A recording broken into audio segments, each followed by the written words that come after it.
प्रणाम। प्रणाम। आई बैठी ना। ना तू बैठा ना, तबे नु कोनो काम आगे बढ़ी। देखी हम ना बहुत खुला विचार के लड़की हई, तरवा जौन कुछ भी पूछे के होके ना खुल के पूछी। अच्छा ये बतावा कि तू अपना घर में सबसे ज्यादा केकरा से प्यार करेलू? हम ना अपना घर में सबसे ज्यादा अपना माई से प्यार करेनी। तो तोके अपना माई के क्रिया बा सच सच बताई हा। अच्छा ही बतावा कि आज तक ले कोनो लड़का से तोहरा इलू इलू भइल बा, झगड़ा तकड़ा भइल बा, रगड़ा बगड़ा भइल बा कि ना?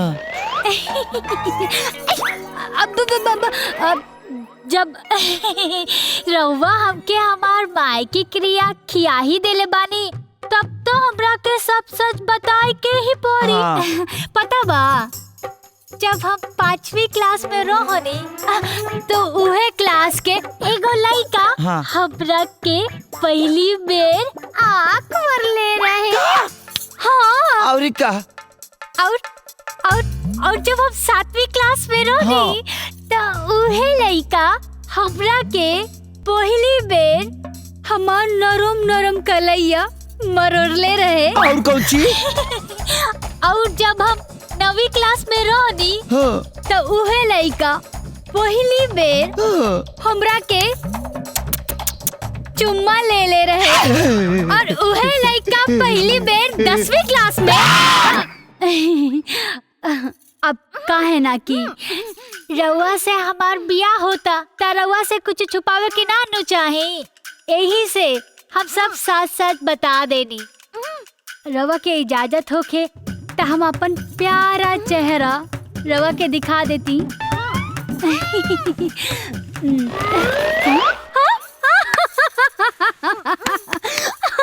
देखला के पहले ही भाग गएला। का हो चैन नहीं खे तोहरा के? तू हमरा गोपू से बियाह करबू, ऐसे ने बंधल रहा ऐसे एकरा के समझावत हम थक गइल बानी। जने जातिया ओ नहीं झगड़ा झंझट करावतिया। अरे अरे ई का करतानी? अरे अब का भइल? अरे पूछे एकरा से का भइल? मदनवा बहन पार्टी के बेटा के बियाह बिगाड़ के आ गइल। का कही गांव के लोग हमार शिकायत करवा देलस। मन तो करता कि जान मार दी। अरे जाय दी, जोन हो गइल तोन हो गइल। अरे का हो गइल? और नहीं तो का एकरा साथे मारपीट करेम? अरे ई तो तनी कम करतिया। अरे हुआ चिल्ला चिल्ला के पूरा गांव जमार के बतावा तनी। अरे का चिल्लात बानी हम? सब तोहरे लाड प्यार के नतीजा बा। बिगाड़ के रख देले बानी एकरा के। मन करे तो बुआ दी। जाई रवा बाजारे जाई। हां हम जाता नहीं। जाई रवा जाई। गांव वाला एकरे के बियाह कटनी कही, एकर बियाह शादी कैसे हुई है भगवान?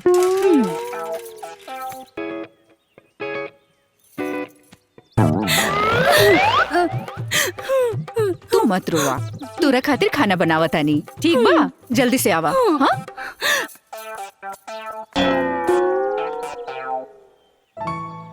अब चाहे बिया बिगाड़े के पड़े या अगुआ के मारे के पड़े,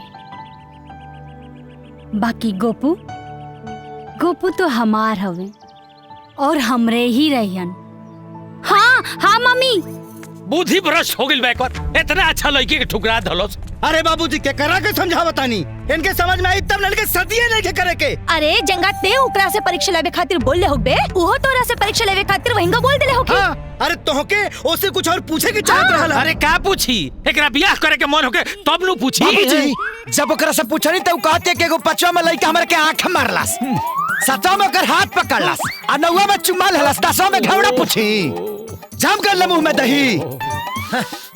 ओ लड़की के चरित्र घर के इज्जत के तीतर की तरह उड़ा दी। बात करत है। अरे मर्दे बियाह तो के करे के भाई। अरे भाई ओहो।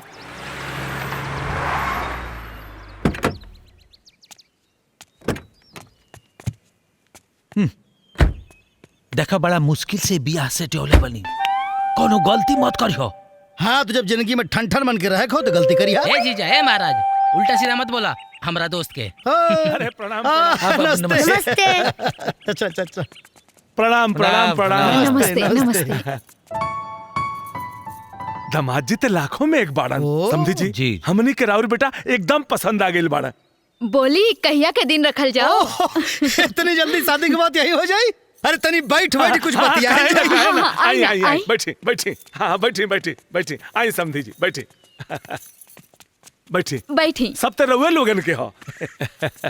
बाबूजी सही कहा तानी। अरे तो जब हमारे साले साहब रहुआ लगन के इतना पसंद आइए गए बाड़े तो फिर आगे का कार्यक्रम बताइयो को शुरू कर जाओ। तो अब देर कौन बात के, ई समझ लें कि अपन सबे बैठ के कोनो नीमन दिन देख के तय कर दिहल जाओ। अरे लेकिन बिना पंडित के कोनो अच्छा दिन? समधी समधी जी देखी, जौना दिन आपके बैंड के सबसे ढेर सट्टा होखी, ई जानी के वो दिन सबसे बढ़िया लगन। अरे बाप रे बाप, गजब का दिमाग बा।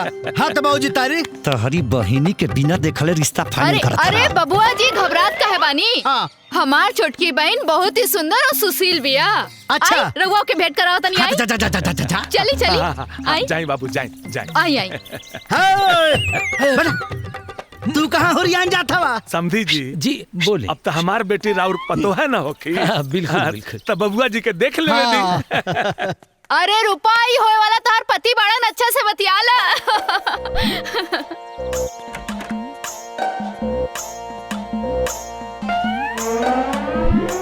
ए जी होने कहाँ? हिन्ने पास आके बैठी ना। हिन्ने बड़ा चालू बिया रे। अरे बैठी ना। तहर नाम का? जी रूपा। अच्छा ही बतावा, तू अपने जान से ज्यादा सबसे ज्यादा केकरा से प्यार करेलू?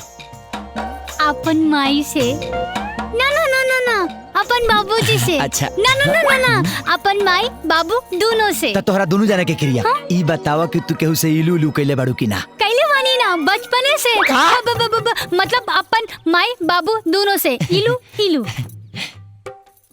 उले ना मतलब माने उ बड़का बड़का जवानी वाला, बरसात में भीजल पानी वाला।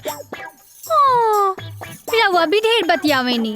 हमार मुखड़ा से ई घूंघट की छतरी हटबे ना करेला, तब भीजम कहाँ से जी? अरे तो अच्छा एकर मतलब तू एकदम नील क्लीन साफ फूल बाड़ू। ना ना, कोली कहीं ना कोली। अब तक तू ही हमार दुल्हन बनबू, हमारा नारकली। तनी अपनी घूंघट हटाओ ना, एक खूबसूरत चेहरा के गली में हम अपना आँख के सैर करा दी। हाय दैया, सचो में? तो तनी सामने आई ना।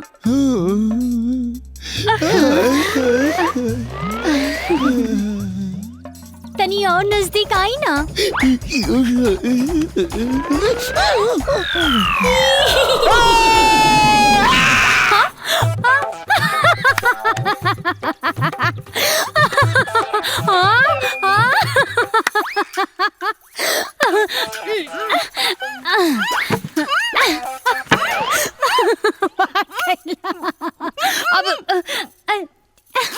ए बहन हमरा के माफ करिया। वो का है ना, ई मामला दिल के हम माफ करिया हमरा।